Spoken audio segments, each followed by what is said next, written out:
इमरोज़ इस तरफ government of Balochistan एक यूथ डेवलपमेंट सेशन शुदे जो कि बिसार दात फ़ायदेमंद मुदक बरी तमामी असमो और माँ थैंक यू नमस गवर्नमेंट ऑफ बलोचिस्तान जो कि सेशन से स्कूल असमो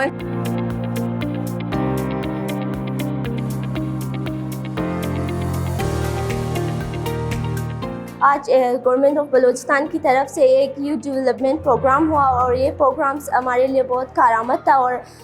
हुकूमत बलूचिस्तान से हमारा गुजारिश है कि इस तरह के और प्रोग्राम्स हमारे लिए लाए और ये यूज़फुल था। इन्होंने हमें लीडरशिप सिखाया।